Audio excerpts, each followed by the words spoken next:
கடவுளை போற்றி கிண்ணத்தில் பருகுதல், கிறிஸ்துவின் இரத்தத்தில் பங்கு கொள்வதே. கடவுளை போற்றி கிண்ணத்தில் பருகுதல், கிறிஸ்துவின் இரத்தத்தில் பங்கு கொள்வதே. ஆண்டவர் எனக்குச் செய்த எல்லா நன்மைகளுக்காகவும் நான் அவருக்கு என்ன கைமாறு செய்வேன்? மீட்பின் கிண்ணத்தை கையில் எடுத்து ஆண்டவரது பெயரை தொழுதிடுவேன்.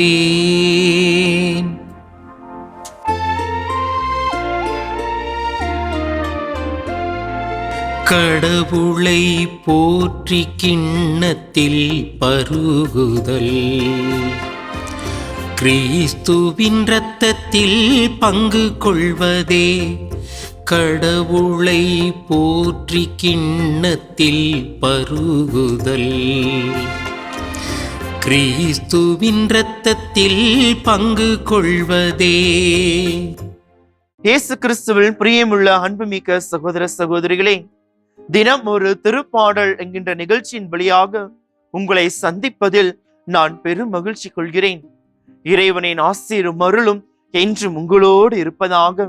இந்நாள் நம் அனைவருக்கும் ஒரு முக்கியமான ஒரு நாள். நம் ஆண்டவர் இயேசு கிறிஸ்து மனிதர்களாகிய நமக்கு தன்னுடைய உடலையும் இரத்தத்தையும் உணவாக கொடுத்ததை நாம் திருச்சபையோடு இணைந்து நினைவு கூர்ந்து நாம் கொண்டாடி கொண்டிருக்கின்றோம். கடவுள் இரக்கமுள்ளவராய் இருக்கின்றார். பாவத்தின் வழியாக நாம் அவரை விட்டு விலகினாலும் அவர் ஒருபோதும் நம்மை விட்டு விலகவில்லை. காரணம், அவர் நம் மீது அன்பு கொண்டவராக இருக்கின்றார். இன்னியும் ஒருபடி மேலே போய் பார்த்தோம் என்றால் அவர் நமக்கு தந்தையாக இருக்கின்றார். எவ்வாறு ஒரு தந்தை தம் பிள்ளையை மறக்க முடியும்? எவ்வாறு ஒரு தந்தை தம் பிள்ளையை விட்டு விலகி செல்ல முடியும்? அவ்வாறாக கடவுள் இருக்கின்றார் என்பதை தான் இன்றைய நாள் திருப்பாடல் ஆசிரியர் நமக்கு தெள்ள தெளிவாக எடுத்து கூறுகின்றார். இந்நாளில் பதிலுரை பாடலாக நாம் பாடினோம். கடவுளை போற்றி அவருடைய கிண்ணத்தில் பருகுதலே, கிறிஸ்துவின் இரக்கத்தில் பங்கு கொள்வது. நம்முடைய வாழ்வில் நாம் கடவுளை புகழக்கூடிய மனிதராக நாம் இருக்க வேண்டும். காரணம், அவர் ஒருபோதும் நம்மை விட்டு விலகவில்லை.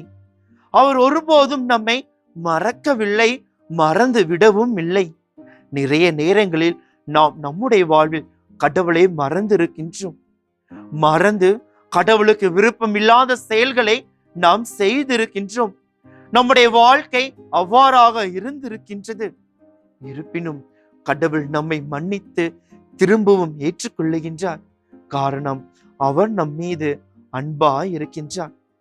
கடவுள் நம் மீது அன்பாய் இருப்பது போல் நாமும் அவர் மீது அன்பு கொண்ட மனிதனாக இருக்க வேண்டும்.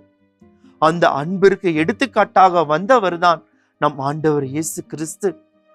அவர் உலகில் மனிதனாக பிறக்கின்றார். மனிதனாக பிறந்த அவர் தந்தையின் விருப்பத்தை அவர் நிறைவேற்றுகின்றார். தந்தையின் விருப்பத்திற்கேற்ப தன் வாழ்வை அவர் அமைத்துக் கொள்ளுகின்றார்.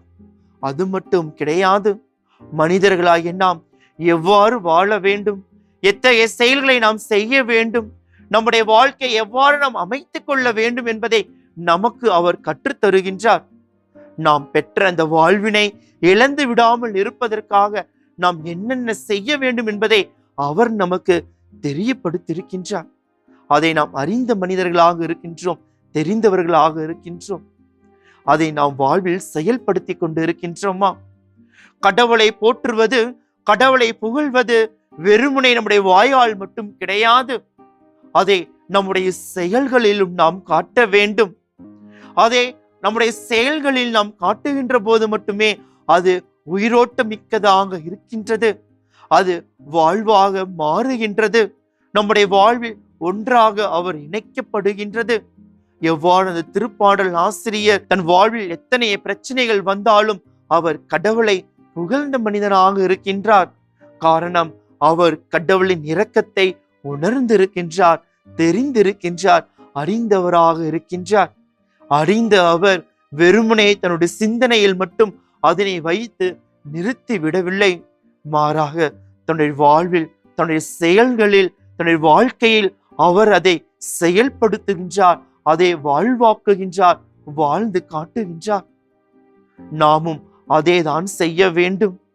நாமும் கிறிஸ்துவை அறிந்திருக்கின்றோம், கிறிஸ்துவை தெரிந்திருக்கின்றோம்.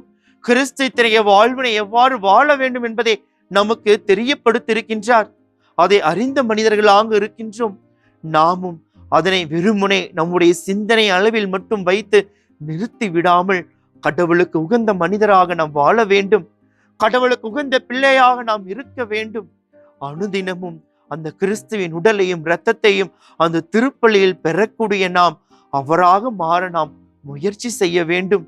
அவராக மாற நாம் முயற்சி செய்ய வேண்டும் என்றால் முதலில் தந்தையின் விருப்பத்தை எவ்வாறு கிறிஸ்து நிறைவேற்றினாரோ அதுபோல நாமும் நம்முடைய வாழ்வில் நிறைவேற்றக்கூடிய மனிதராக நாம் இருக்க வேண்டும். அதற்கு ஏராளமான பிரச்சனைகள் எதிராக பல தடைகளை நாம் சந்திக்கலாம். இருப்பினும் அது நிமித்தம் நாம் ஒருபோதும் சோர்ந்து போய்விடக்கூடாது, ஒருபோதும் நாம் மனம் தளர்ந்து விடக்கூடாது. காரணம், நமக்குள்ளாக அந்த கிறிஸ்து இருக்கின்றார்.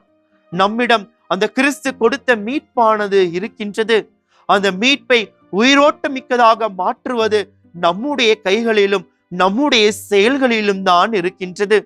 எனவே இந்நாளில் எவ்வாறு நம்ம இயேசு கிறிஸ்து எத்தகைய வாழ்வினை வாழ வேண்டும் என்பதை நமக்கு கற்று தந்திருக்கின்றாரோ, அதை நமக்கு தெரியப்படுத்தி இருக்கின்றாரோ, அதை நாம் வாழ்வாக்குவோம், அதை நம் வாழ்வில் நாம் செயல்படுத்துவோம்.